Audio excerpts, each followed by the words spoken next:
Hello, welcome back to Breaking Down Breaking Bad. We're on episode 4 of season 1, Cancer Man, appropriately titled because in this episode we get to see the ramifications of Walt's family finding out that he does indeed have cancer, lung cancer, inoperable. It's a great episode, another great episode, but kind of like last week, episode 3, I remembered a lot about it because it's a fantastic episode and it's one of the best, I think. This one I forgot a lot of things about. There's a few key scenes that are quite memorable that I did remember, but there's a lot of this episode that I've forgotten about. Some kind of key character stuff as well, I thought, particularly as it pertains to Jesse.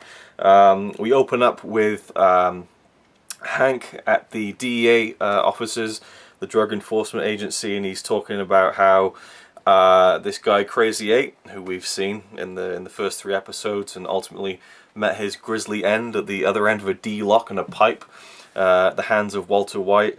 Again, great episode. So Crazy 8's dead now. His cousin Emilio has bit the dust already in episode 1, and these two kind of drug-affiliated cousins are missing, and again presumed dead. So Hank and his team are wondering where they are. I forgot to mention last week that in episode 3 at the end we see Hank and Gomez, his partner Gomi, out in the desert where, you know, the altercation took place in the RV, which caused the chemical thing, which Emilio and we thought Crazy 8 were killed, and that's where Walt and Jesse were cooking in the RV, and Emilio and Crazy 8's car has been left behind. So Hank is there and he finds a little bag of Walt's meth, and so the 99.1% pure meth, like the purest anyone has ever seen. Like, I think Hank even says that our chemist said he couldn't do it as good as this, as pure as this. You know, we got a new player in town. It ain't from Mexico. I got a hunch that it's here.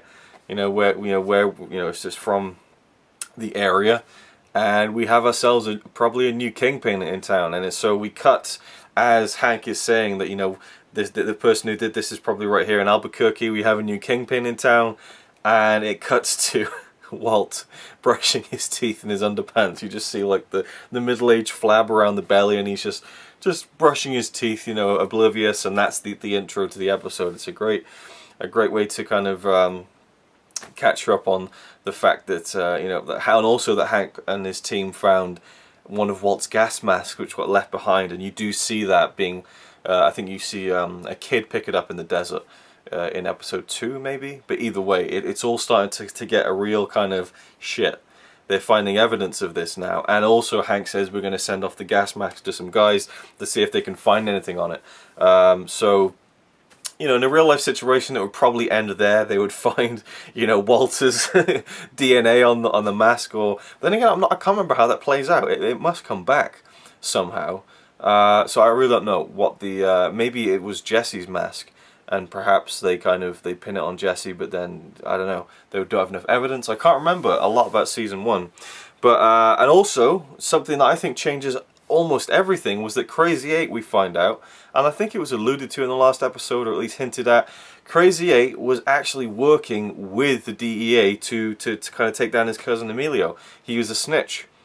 So yeah, it just adds another layer for us as the audience to the whole Crazy 8 thing when Walt killed him in the last episode, and that whole kind of dynamic that those two characters had when Walt was deciding whether to kill him or not, and how much of a horrible situation he was put in, and the fact that he was a snitch for the DEA all along.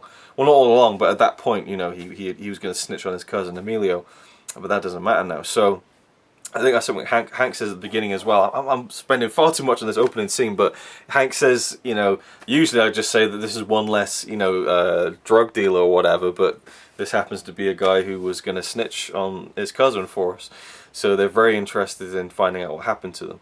And after the opening titles, we see there's another great opening to this scene where Walt, Skyler, Walt Jr., they have Hank and Marie over for a cookout in the garden outside their house. And it opens with a shot of Walt looking down on this chicken that he's cooking, and he's kind of transfixed with it, and there's like a weird sound effect that's playing, and you're kind of getting that what he's doing, looking at this this chicken is he's probably thinking about, you know, the remains of Emilio blasting through the ceiling of Jesse's house, and then kind of imagining it as burning flesh. I don't know. There's something very kind of guilt-ridden about that look he has in the chicken, and where his mind is drifting off, which is conveyed through the sound effect, where he's not really hearing anything around him. He's concentrating on the cooking, crackling of the chicken, and then Hank pops him back into reality. He's like, come on, Walt, you burnt the chicken. They sit down, they start talking about, you know, just random stuff, and it seems normal. Obviously, Walt has told Skylar, because episode 3 ended with him saying, I've got something to tell you. We don't see that scene, so we know that she must know that he's got cancer now, but no one else knows. They get talking about first meetings, and we get the backstory of Walt and Skylar, how they met, which is a really sweet little story. But as Walt is telling it, Skylar gets really emotional and starts crying. And then, you know, she just leaves, and Marie's like, what's wrong? And she's like, ask him.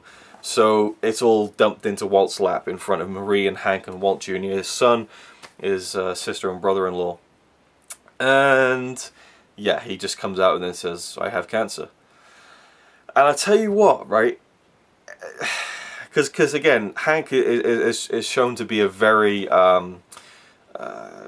flippant character. You know, I mean, he makes a joke about Shania Twain giving him a hand job while they're all sitting down at this family meal, you know, and everyone's like, oh, Hank, you know. So he's vulgar, he's crass, you know, he doesn't take anything seriously. But when Walt says, I have cancer, Dean Norris's performance as Hank, he really, I mean, it almost brought a tear to my eye, because it wasn't like he got emotional, the character got emotional, but he sold it so well. I suddenly just felt like I was sat there with them. I don't know, that probably sounds really wanky and pretentious and, you know, whatever, but really just hooked me in. The way that Hank reacted, and Marie as well, Betsy Brandt, who's great, their reaction to finding out, you know, that Walt says I have cancer was just kind of like, it just made it seem so believable for some reason. R.J. Mitty as Walt Jr., he has a lot to do in this episode, and I don't think he's the greatest actor in the world, but he certainly did a very good job, I would say. Not a fantastic one, but a very good job. And I think that because he's a teenager, and because this is, you know, completely alien to him, you know, I think it plays. And he's just very taken aback by it and doesn't quite know what to even say. And I was so hooked into this moment emotionally, and then Walt says, it's bad.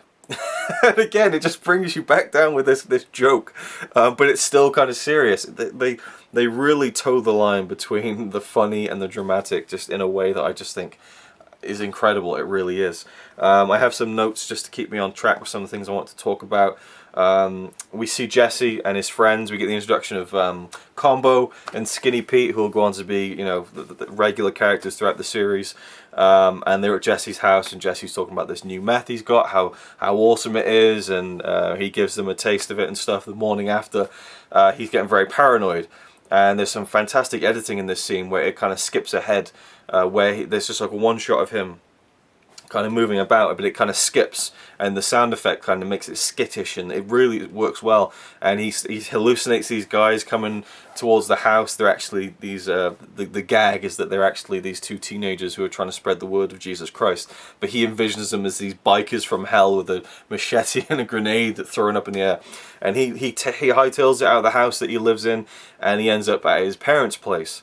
I thought that when we introduced to Jesse's parents, they sat down at dinner with their younger son, Jake, and they're going, "Oh, how are you doing? And you know, you're learning the oboe and the piccolo, and you're doing very well in school." And they're all prim and proper, and there's this little classical music playing in the background. I thought the classical music was maybe just a bit too far to kind of be like, hey, look, see, his parents are really, you know, he's down there and he's like the street kid who's in with drugs, and they're very high class and listen to classical music. I thought that was a little bit too much, maybe. And Jesse they find him in the garden, and he says, hey mom, hey dad, so we know that they're his family.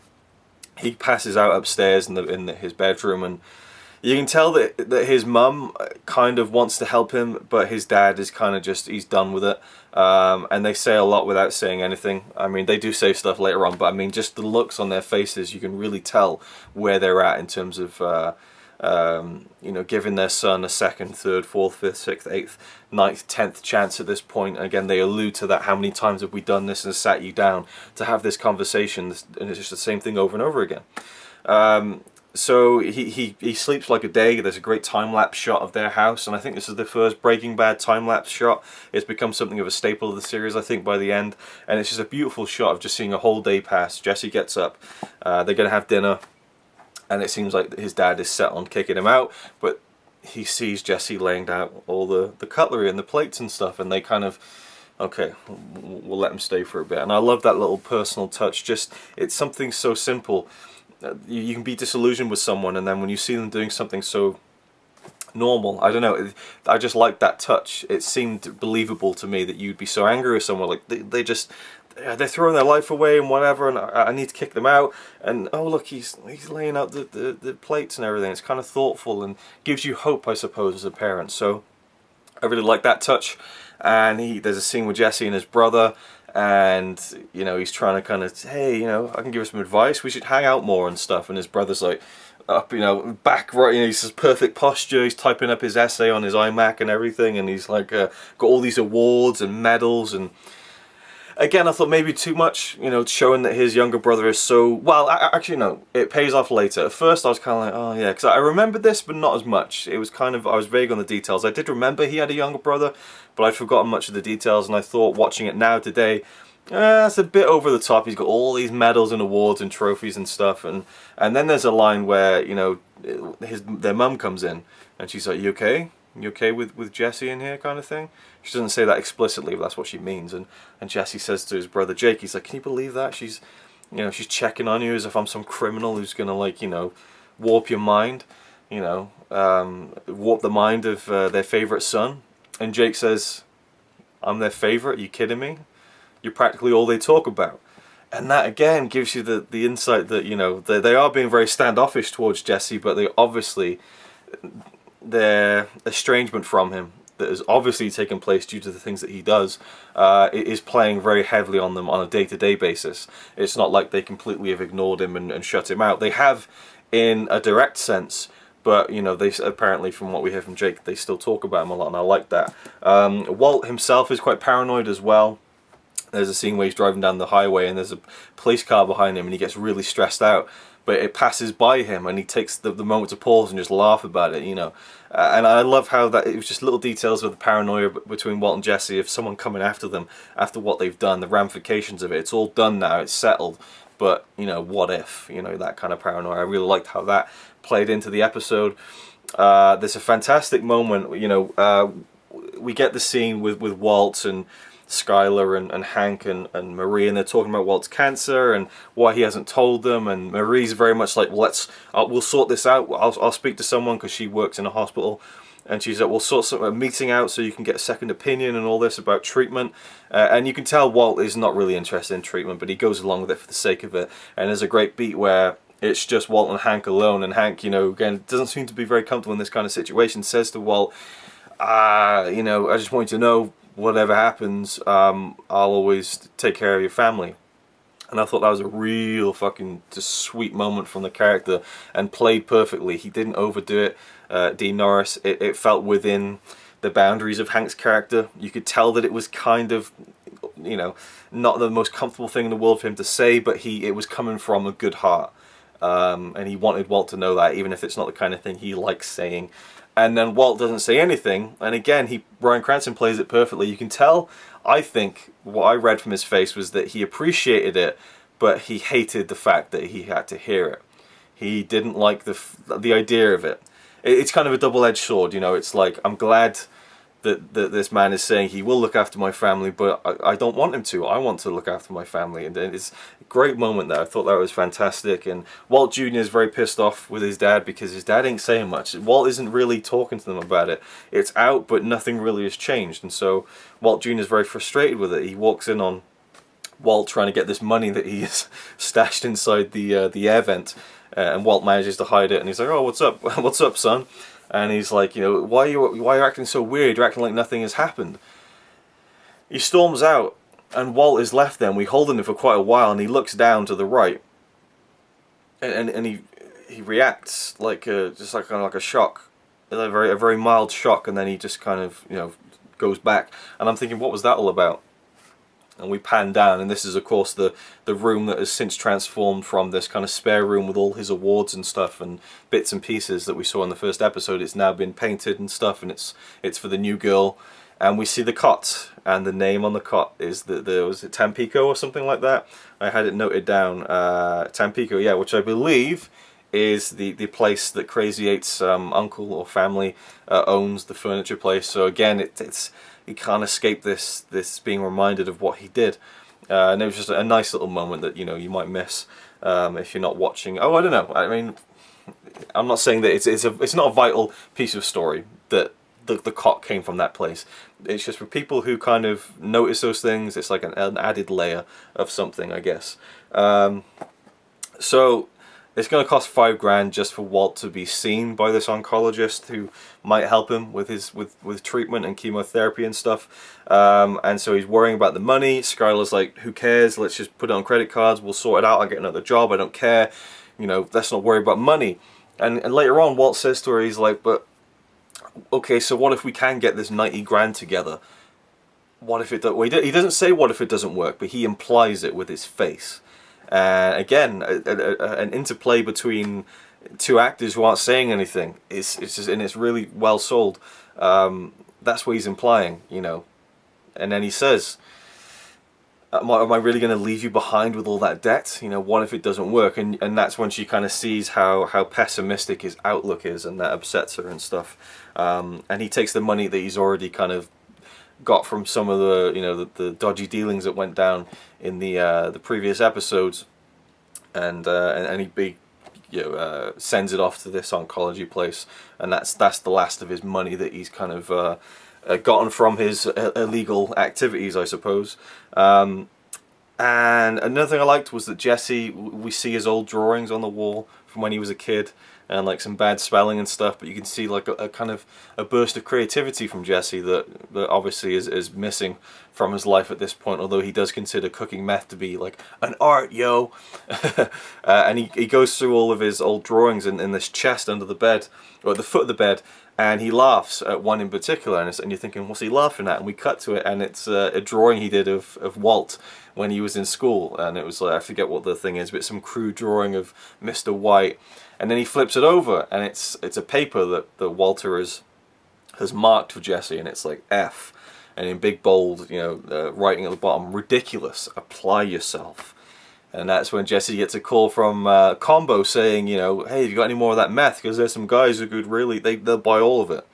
So the next scene we see is Jesse turning up at Walt's house, and Walt is just like, he's livid. Drags Jesse out into the backyard, and he's like, what are you doing here?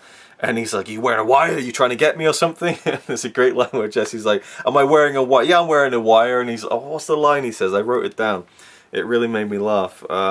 You want a wire? Speak it to the mic, bitch. And he grabs his crotch. Such a great... Again, there's some really funny moments. And they don't overdo it, I don't think. There's just some really funny lines that just kind of pop out of nowhere sometimes. And then Jesse says, you know, maybe you want to, you know, it sold well, maybe you want to do this again. And Walt's just like you got to be, you know, Walt, there's just nothing in Walt's mind right now that can even consider going back to that again. It was such what's the catastrophe? It really was. There's no way he's going back to that. And he tells, get off my property, you know. And then Jesse's, as he's leaving, he's like, well, here's $4 grand, you know, you're half of the batch. And he just throws it up in the air, and all the money goes into the pool and stuff. And then after that, kind of the final moments of the episode, we see that a maid in Jesse's parents' house finds a spliff, a cigarette with weed in it, a joint, whatever you want to call it, and it cuts to Jesse, his mum and dad, the kitchen table, and the joint right in the middle of the table, and they're like, again, you're doing this. And the father is putting his foot down more, and he's saying, you need to leave. And the mother, like there's a scene not early on, in the middle, I think, when she opened the door to check on Jesse and Jake, and she's like, is everything okay in here? And she's just, the acting wasn't good.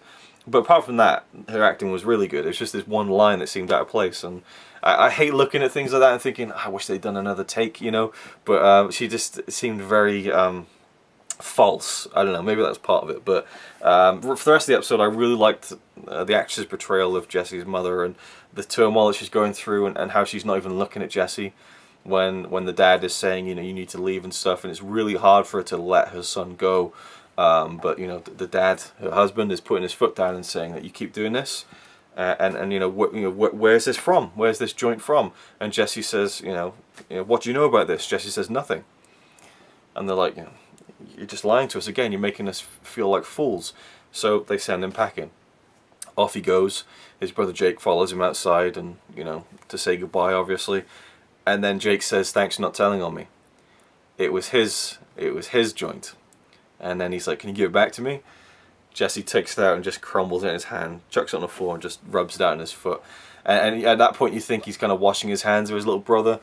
But then he kind of says, well, it's bad weed anyway. So there's kind of like a, you know, is he mad at him? Is he not mad at him? But I mean, really, it's heartbreaking because Jesse didn't, well, he did go off into, he did go off in the middle of the night and sell a bunch of crystal meth. But he wasn't taking any drugs himself at that point. It was his little brother who had this squeaky clean image. And that is where I think it ties it together a bit more nicely with all the awards and stuff. That there is still a crack to he wasn't this prototypical perfect character. He did have this I mean, you could argue that it's almost a bit too over the top, that he's too perfect with all these awards, and then he's smoking weed at like what, 12, 13, 14. You know, it might be a bit unbelievable for some people, but I quite liked the way that tied together, and that little tiny twist in the story. And how did the episode end? I only watched it like half an hour ago. Walter, oh yeah, right, so earlier on in the episode, Walt goes to I don't know where he's going, to put the money in to the bank, or to get the check sent off to the oncology place to cover the $5,000 deposit for him to go and see this specialist, who they go and see, by the way, and he says that, you know, the chances are it's treatable, but I don't know, you know, and so you can tell again Walt is just kind of zoning out at this point, and he's really not into this idea of doing treatment whatsoever. But when he's putting the money in to the bank, or to put the check together to send out to the oncology place, there's a guy in there who's a real obnoxious asshole. He steals Walt's parking space. He's talking dirty, like, out loud in front of all the people in the bank. He's just a real, like, obnoxious asshole. And he's actually in Better Call Saul Season 2, which I didn't even realise. Now going back, I see it. It's a fun connection, a nice connective thread between the two series. To see this character, I guess the guy's name's Ken, because his license plate reads Ken Wins. And that's just such a dickhead license plate to have. So, Walt is very distracted by this guy and obviously thinks he's a tool. And at the very end of the episode, he's driving along and he's coughing up blood, and so he stops and he notices the car in front of him at the petrol station is Ken Wins. So Walt gets out, he gets this, I guess kind of like a car wiper that you kind of wipe down the, you know, the windows with, and it's got kind of, I guess it's still some water on it. He opens the hood of the car and puts it on the battery, shuts the thing, and we have like a cheesy Walt walking away as the car explodes behind him. And as cheesy as that sounds, when you say it, it just looks great, and it's just like, it's such a perfect embodiment of how much Walt is just losing the fucks to give, you know what I mean? He just walks off, he gets in his car with a little smile on his face, he drives off, and that's the end of the episode. And you're slowly seeing how everything is unraveling for him, and he's maybe trying to put it back together by, pushing Jesse away, saying, there's no way I'm doing any of this again. It was a mistake or whatever. He doesn't say any of that, but that's what you kind of glean from how he's acting. But also he's just kind of, there's such a sadness to Walt's demeanor in the episode. He's trying to get through it, he's trying to not really dwell on it, but at the same time it's dragging him down. Walt Jr. is trying to get through to him, but he just doesn't have anything to say to his son, and that's another emotional moment for me, is when Walt and Skylar have the discussion, shall I have treatment? And Walt says, I don't want to do it, or he didn't say I don't want to do it, but what if it doesn't work and we waste all that money? And then Walt Jr. just turns around and says, why don't you just fucking die already then? Just give up and die. And it's like, holy shit. It's just a crazy little moment there with Walt Jr. that I completely forgot about, and it really threw me for six. I can't remember how it pans out with Walt Jr., but I'm really looking forward to finding out. And yeah, so that's it really. It was a really good episode. Not as great as the last one, but still like top tier. I really had forgotten all about Jesse and his parents and his brother and stuff, and kind of the details of it. Like, I remember that he had a family. I can't remember them being in the series that much later on, especially in the last couple of seasons. But yeah, so that is about it. Nothing more to really talk about. My cat is currently crying, so I should probably... and there's nothing more to say anyway. So thank you for watching. I hope you've enjoyed. I'm really looking forward to next week's episode. Like, it's weird to think of it like that, next week's episode, but doing it weekly is really working for me right now, and I'm just I'm dying to get into the next episode. So yeah, thank you for watching, and as always, tread lightly. So you might say he's a really nice guy, really, but if fucking don't cut shit with me. He says he's really cool, but I think he's a tool.